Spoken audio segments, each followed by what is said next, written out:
What's up, guys? Just a quick video. Finished this one up yesterday. It's a large Gyuoto. It's just from spring steel, leaf spring.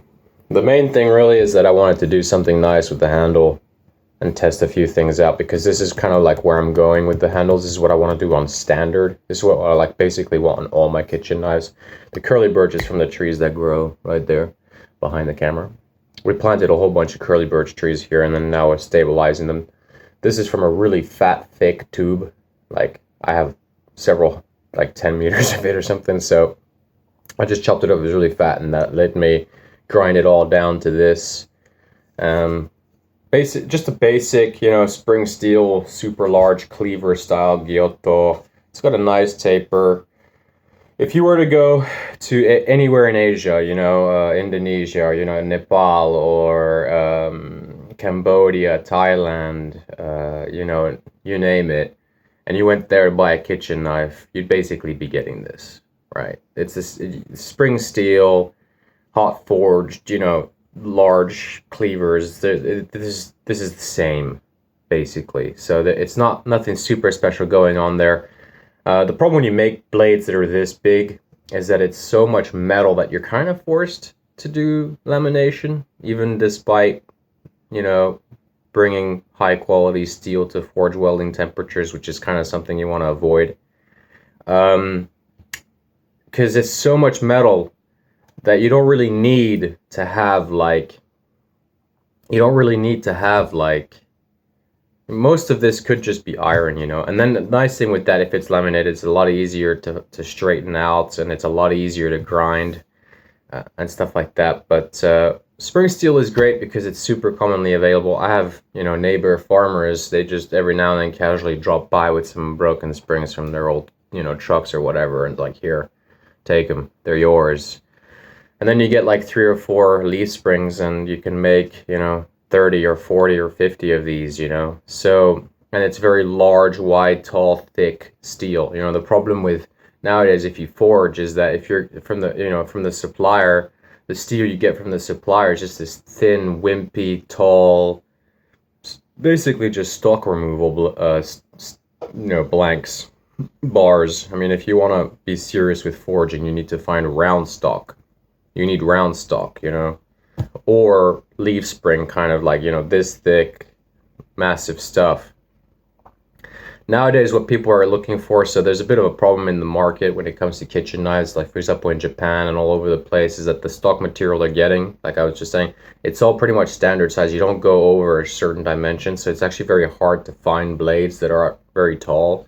So people are looking for super tall knives like these, and part of it is, so they can scoop the food up, but also it just feels, it's just missing sort of in the market. So some custom handmade, if you're going to do some, some knives, if you're going to forge yourself some kind of custom kitchen knives and stuff like that, then aim for really tall blades, because that's really what people are looking for. Because the manufacturers, the makers and stuff like that, the standard people, they're restricted in height because of the raw materials that they can get from their suppliers.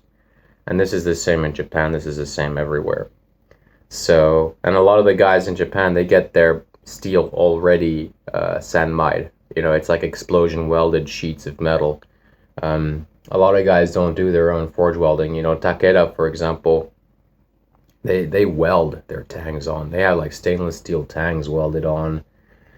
They have stainless sanmai super iogami core, but it all comes to them pretty much already laminated. They just forge it down and then do the heat treat themselves.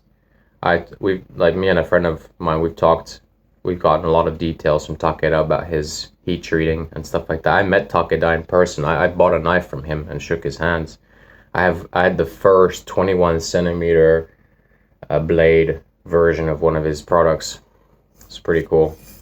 But yeah, so again, just a basic, spring steel, large Gyuoto style kind of cleaver thing. It's pretty chunky. This thing weighs almost 400 grams.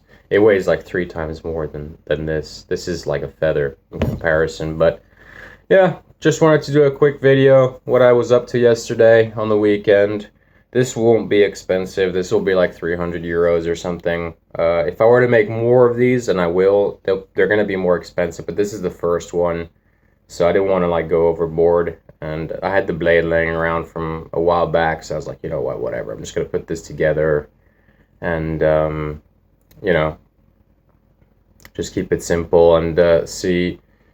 Because the thing is, part of, you know, when you make a new product or you make a new series or something like that, is that you need somebody to test it. You need to get it out of the front door. You need people to use it. You need to see what sort of problems people have with it. Because otherwise, you know, if I make 20 more and it's like, hey, I don't like this, there's a problem with that, blah, blah, blah, blah, blah. And it's like, okay, I just made 20 or 30 of those and they might all have that same problem, you know? So again, I talk about that a lot in my other videos. Like, don't rush into a series. Don't rush into production. Make 1 or 2 or 3 or 4. Give them out for free. Sell them cheap. Whatever.